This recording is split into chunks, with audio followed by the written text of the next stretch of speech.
We have been getting more and more characters since Honkai Star Rail started off, and there have been many discussions regarding the strengths and weaknesses of the characters. Many people were wondering which character is the strongest meta character. However, we have not yet established which characters would be stronger in the lore when compared to one another. Keep in mind that if a character is lower on the power ranking, it doesn't necessarily mean that they are weaker in every situation. For this list, I scaled their power based off of their combat ability against the same threats. They will be categorized on their ability to fight off weakened humans, adults, soldiers, and great threats.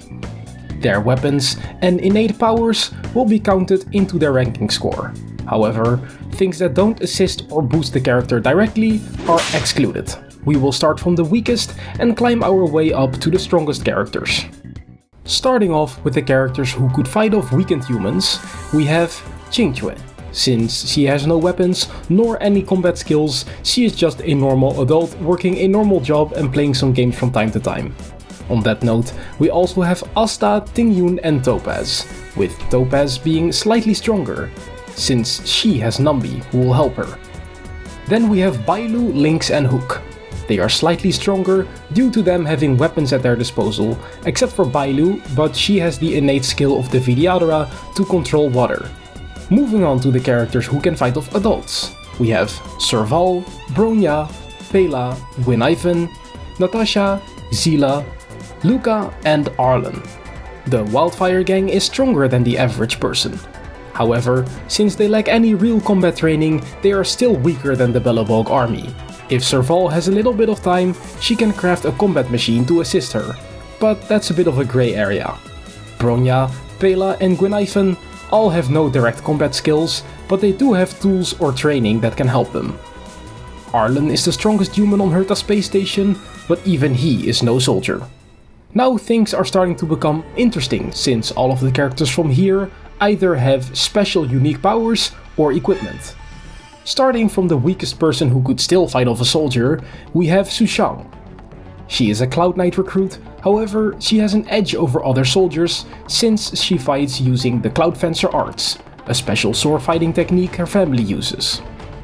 She also mentions that her mother can wield the great sword in one hand, so if Sushang masters that sword, she will become much stronger. Then we have Yukong, who was a soldier herself, and Sampo, who fights unpredictably and is most likely blessed by Aha. Followed by Gepard, who became captain of the Silvermane Guards at a young age, and is a master of defensive fighting and holding the line. Then we have Herta and Clara.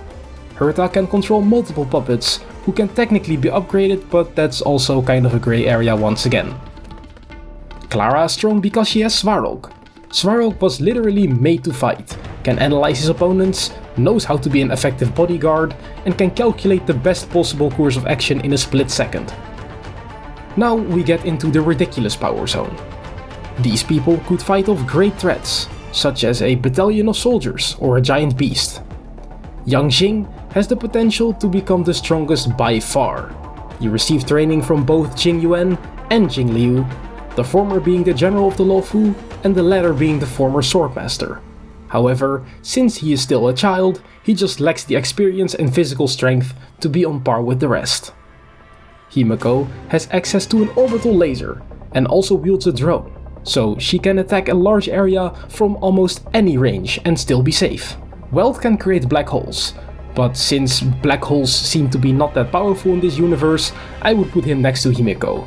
Just like March 7th, because her ability to freeze large areas is powerful, even without mentioning her ability to be so precise that she can freeze someone's weapon without them knowing.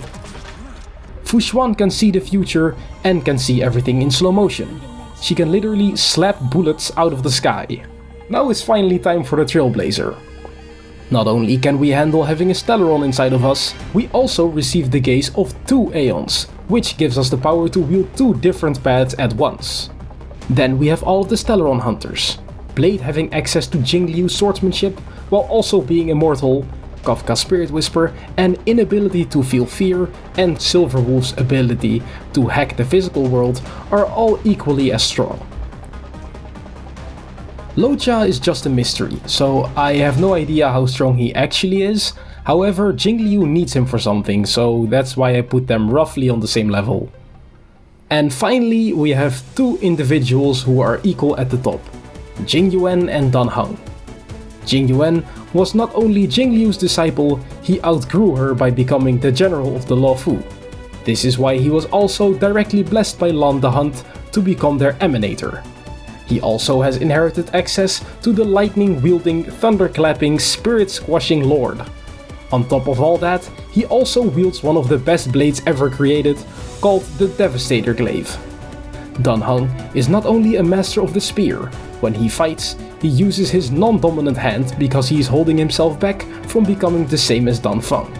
Since he has access to Dan Feng's memories, he completely mastered Cloud Hin magic, which allows him complete control over water. He also still has access to a large portion of the Vidyadhara High Elder powers. And on top of all this, he also wields one of the greatest blades created, called the Cloud Piercer Spear. This power ranking was quite something to make. I hope you enjoyed it as much as I did, and I will see you guys in the next video. Have a good one. Bye!